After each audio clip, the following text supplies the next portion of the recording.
नमस्कार मैत्रिणींनो, आज मी तुम्हाला फुल हाफ प्रिन्सची कटिंग दाखवणार आहे आणि आपल्याला 34 छातीच्या मापाचं हाफ प्रिन्सची कटिंग दाखवणार आहे.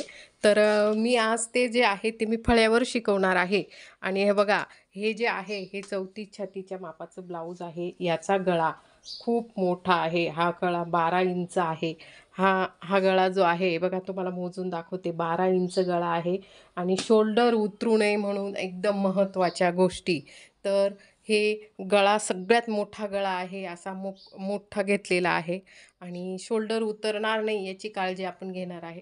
म्हणजे हेच शिकवणार आहे की शोल्डर का उतरणार नाही, हेच मी तुम्हाला सांगणार आहे. तर सगळ्यात आधी आता ह्या ब्लाऊजची तुम्हाला तुमच्यासमोर इथे उंची मोजून दाखवत आहे. उंची घेतलेली आहे आपण इथे 14. तर सगळ्यात आधी इथे उंची घेणार आहोत. हे बघा, तुम्हाला ह्या ठिकाणी दिसतच असेल. ह्या ठिकाणी उंची आपण इथे 14 घेणार आहोत. 14 आणि 1 इंच आपण इथे 15. तर इथे उंची आपण इथे 15 उंची घेतलेली आहे. इथे 15 उंची घेतलेली आहे. तर मी तुम्हाला मैत्रिणींनो सांगायचं विसरले की तुम्ही पेपर घ्या. असा पेपर घ्या घडीचा. हा घडीचा पेपर घ्या आणि त्याच्यावर आपण टेपने, तुम्हाला मी माझे मागचे व्हिडिओ आहेत त्याच्यावर आपण इथे उंची विंची घ्या. पण मी तुम्हाला पेपरवर शिकवणार नाही आहे, मी पाटीवर. तर तुम्ही पेपर घ्या. तर आपण आधी पाटीवर उंची घेतलेलीच आहे. मी तुम्हाला म्हटलीच की आपण उंची इथे 14.5 आणि अधिक 1 इंच अशी 15 उंची घेतलेलीच आहे. हे बघा, या ठिकाणी इथे 15 उंची आपण इथे घेतलेली आहे. बघा, या ठिकाणी इथे 15 उंची तुम्हाला खडूचा दिसतच असेल. तर आपण इथे 15 उंची घेतलेली आहे. हे बघा, ह्या ठिकाणी इथे 15 उंची घेतलेली आहे. मी तुम्हाला म्हटलीच की हा खडूने आखूनलेला आहे. तर आपल्याला ह्या छातीचं, आता हे छातीचं किती माप आहे ते बघणार आहोत आपण. सगळ्यात आधी हे छातीचं माप बघणार आहोत. आणि आपल्याला आज मी तुम्हाला 2 प्रकारचे मापांची कटिंग शिकवणार आहे एकाच याच्यात. तर बघा, या ठिकाणी आपण ही छाती, मी तुम्हाला म्हटली की 34 छातीचा आहे. 17 आलेला आहे. 17 दुने 34. तर आपण हा 34 छातीच्या मापाची कटिंग शिकणार आहोत. आणि याच्यात तुम्हाला मी 4 टक्सचं पण सांगणार आहे ना, हा प्रिन्स कटिंग पण सांगणार आहे. तर पूर्ण लक्ष देऊन व्हिडिओ बघा आणि शोल्डर उतरणार नाही याची गॅरंटी. कारण 12 इंच उंचीला जो मागचा गळा आहे तो 12 इंचाचा आहे. तर आपण आता पुढे बघू. तर इथे कमरघेर किती आहे, मी तुम्हाला कमरघेर जास्त मोजून दाखवत नाही. कमरघेर इथे 28 आहे, 30 आला आहे. 30चा 1/4 6.5 असं घ्यायचं आहे. आणि आता इथे 34 छाती आहे. 34 छातीला आपल्याला मोंढा किती घ्यायचा आहे.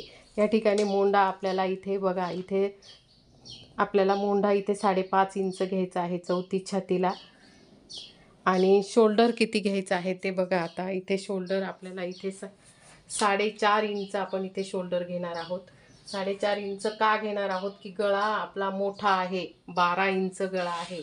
हा जो गळा आहे हा आपल्याला ह्या ठिकाणी बघा, या ठिकाणी इथे कोणतं करते मी, 12 इंच गळा आहे. तर त्याच्यासाठी आता इथे मोंढा किती घ्यायचा आहे आपल्याला, 5.5 इंच. हा इथे 5.5 वर आपण इथे कोण करून घेतली आहे, इथे 5.5. आणि नंतर आपल्याला छातीचं माप किती घ्यायचं आहे. छातीचा 1/4 तुम्हाला मी प्रत्येक वेळा करून दाखवते. खूप सोप्या पद्धतीने 2 मापं मी आज तुम्हाला शिकवणार आहे. पूर्ण लक्ष देऊन व्हिडिओ बघा, खूप छान येणार आहे. तुम्ही जोपर्यंत माझ्या चॅनलला जर नवीन असाल तर माझ्या चॅनलला तुम्ही सबस्क्राईब करा. आता हा बघा, हा 34 आला. 34 आला. हा 34 घेतला आहे. 34 असा घडी वाळून घेतली. तुम्हाला गणित येत नसेल तर 17च्या निम्मा. परत हे बघा, असं 17च्या निम्मा इथे किती आला, 8.5 आणि आपल्याला त्याच्यात 2 इंच मिळवायचं आहे. बघा, ह्या ठिकाणी इथे 8.5 आणि इथे 2 इंच मिळवायचं आहे. ह्या ठिकाणी आपण इथे 2 इंच मिळवलेला आहे. आणि ही लाईन ओढून घेणार आहोत आपण. छातीच्या मापाची ही लाईन आता एक ओढून घेणार आहोत. मी थोडा, हे बघा, ही लाईन आपण ओढून घेतलेली आहे आपण. त्याच्यानंतर आता तुम्हाला सांगते मी कमरघेर किती घ्यायचा. कमरघेर बघा, ह्या ठिकाणी कमरघेर किती घ्यायचा आहे आपल्याला. तर आपल्याला कमरघेर मोजला नाही तरी चालेल. आता हे जर 11 आले आहे तर इथे कमरघेर आपल्याला 10 इंच घ्यायचा आहे. हा बघा ह्या ठिकाणी 10 इंच, ह्या ठिकाणी 10 इंच घेतलेला आहे 10. तर ती पण आपण एक लाईन ओढून घेणार आहोत. ही लाईन ओढून घेतलेली आहे आणि हा पॉईंट आणि हा पॉईंट आपण इथे जोडून घेणार आहोत. आणि हे बघा ही पट्टी अशी ठेवलेली आहे आणि या पट्टीच्या पुढे एक लाईन ओढून घेणार आहोत आपण. इथून 1 इंच अंची लाईन ओढून घेतलेली आहे. तर आता आपल्याला पुढचं बघा पॉईंट पुढचा काय करायचा आपल्याला. मोंढा आपल्याला इथे जर मागच्या मोंढ्यामध्ये आपल्याला घोंगा येतो किंवा असं हे बघा ह्या ठिकाणी आपल्याला असे रिंकल्स येतात ह्या ठिकाणी, तर ते येऊ नये म्हणून काय करायचं, मोंढा किती घ्यायचा ह्या ठिकाणापासून आपण 1 इंच अंतर घेतलेलं आहे. परत ह्या अंतराचा म्हणजे हे जे अंतर आहे याचा मध्य काढायचा. म्हणजे हे अंतर असं मोजून घ्यायचं आणि टेपने हे असं वाळून आणि याचा मध्य, आता हा मध्य आलेला आहे. परत ह्या ठिकाणाचा आपल्याला इथे मध्य काढायचा आहे. 5.5 मध्य आपल्याला इथे काढून घ्यायचा आहे. हा इथे 5.5 मध्य आला आणि आपण ह्या ठिकाणी आपण हे मोंढ्याला आकार देऊन घेतलेला आहे. आज मी तुम्हाला 2 पद्धतीच्या याच्यातच आकृत्या शिकवणार आहे पूर्ण बघा.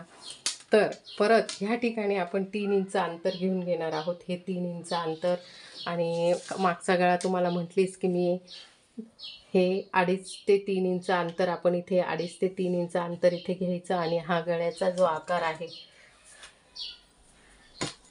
हे बघा अशा पद्धतीने आपण इथे आणि हा गळ्याचा आकार देऊन घ्यायचा आहे.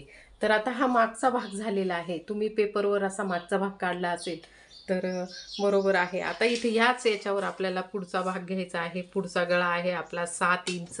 हा पुढचा गळा जो आहे 7 इंचावर आपण इथे खूण केलेली आहे आणि इथे ही लाईन ओढून घेतली आणि ह्या ठिकाणी आपण इथे असा आकार देऊन घेतला. झाला हा आपला पुढचा. तर त्याच्यानंतर तुम्ही म्हणाल हा पुढचा मोंढा बघा ह्या ठिकाणापासून आपण 1 इंच किंवा अर्धा इंच अंतर आपण ह्या ठिकाणापासून अर्धा इंच अंतर घेऊन आणि आपण हा पुढचा मोंढा आपण आखून घेतलेला आहे. तर आता आपल्याला तुम्हाला याच्यात 4 टक्सची आधी आकृती सांगणार आहे तुम्हाला मी. ह्या ठिकाणापासून आपल्याला 1.5 इंच वरती घ्यायचं आहे. ह्या ठिकाणी 1.5 इंच, ह्या ठिकाणी पण आपल्याला 1.5 इंच, हे बघा 1.5 इंच आलं, तुमच्या लक्षात आलंच असेल. हे दोघं अंतर आपण 1.5 इंच घेतलेलं आहे. ही लाईन आता आपण ही ओढून घेणार आहोत. ही लाईन आपण इथे ओढून घेतलेली आहे. त्याच्यानंतर आपल्याला ह्या ठिकाणी आपल्याला 1.5 इंच पुढे घ्यायचं आहे. हे 1.5 इंच इथे 1.5 इंच पुढे घेतलेलं आहे. ह्या ठिकाणी अर्धा इंच घ्यायचं आहे. ह्या ठिकाणी अर्धा इंच घ्यायचं आहे आणि आपल्याला ही लाईन अशी घेऊन घ्यायची आहे. ही घेतल्यानंतर बघा ह्या ठिकाणी आपण 1 इंच अंतर वरती घेणार आहोत. ह्या ठिकाणी 1 इंच. त्याच्यानंतर ह्या ठिकाणी आपण 3 ते 3.5 ते 4 इंच, तर ह्या 4 घेतलेला आहे आणि हा इथे आकार देऊन घेतलेला आहे. ही झाली 4 टक्सची आकृती. ही तुम्हाला 4 टक्सच्या ब्लाऊजची आकृती झालेली आहे. तर आता तुम्हाला याच्यातच प्रिन्स कट कशी काढायची ते सांगणार आहे. खूप महत्त्वाचा व्हिडिओ आहे, पूर्ण लक्ष देऊन बघा, अगदी छान येणार आहे. तर बघा आता ह्या ठिकाणी आता आपण ह्या ठिकाणी 1 इंच अंतर आपल्याला इथे पुढे घ्यायचं आहे. 1 इंच अंतर घेतल्यानंतर हा पॉईंट आणि हा पॉईंट आपल्याला ह्या ठिकाणी इथे जोडून घ्यायचा आहे. बघा या ठिकाणी आपण हा जोडला, तर हा जोडल्यानंतर हा पॉईंट इथून ह्या अंतरापासून 1 इंच घेतलेला आहे. त्याच्यानंतर आपण हे 3.5 ते 4 इंच घेतलेलं आहे. तर हे अंतर आपल्याला बघा ह्या ठिकाणापासून आपण वरती 3 इंच, ह्या ठिकाणापासून आपण वरती 3 इंच आणि खाली अर्धा इंच असं घेतलेलं आहे. वरती 3 इंच आणि खाली या ठिकाणी परत आपल्याला अर्धा इंच घ्यायचं आहे. ह्या ठिकाणी आपण इथे अर्धा इंच घ्यायचं आहे आणि ह्या ठिकाणापासून आपल्याला 1.5 इंच घ्यायचं आहे. 1.5 इंच घेऊन आणि आपण हे वरती 2 इंच घेणार आहोत. हा पॉईंट बघा, हे अंतर आपल्याला 2 इंच घ्यायचं आहे आणि असा आकार देऊन घ्यायचा आहे. त्याच्यानंतर ह्या ठिकाणापासून अर्धा इंच हा आकार देतला. त्याच्यानंतर हा झाला. त्याच्यानंतर हा पॉईंट आणि हा पॉईंट आपल्याला इथे जोडायचा आहे बघा. त्याच्यानंतर ह्या ठिकाणापासून 1 इंच अंतर घ्यायचं आहे. हे बघा 1 इंच अंतर घ्यायचं आहे आणि आपल्याला हा पॉईंट आपल्याला इथे जोडायचा आहे. बघा हा पॉईंट आपण इकडे जोडला आणि या ठिकाणी असा आकार दिला. अशी छान अशी ही फुल प्रिंटची पण आकृती मी हाफ प्रिंटची आकृती तुमच्याही लक्षात आलीच असेल. पूर्ण व्हिडिओ बघा, खूप सुंदर आहे. आणि कापताना आता आपल्याला ह्या ठिकाणी अशा आकृत्या तुम्ही पेपरवर करू शकतात आणि मी पेपरवर सुद्धा दाखवलेल्या आहे. तुम्हाला व्हिडिओ आवडला असेल तर जरूर माझ्या चॅनलला सबस्क्राईब करा, लाईक करा, शेअर करा.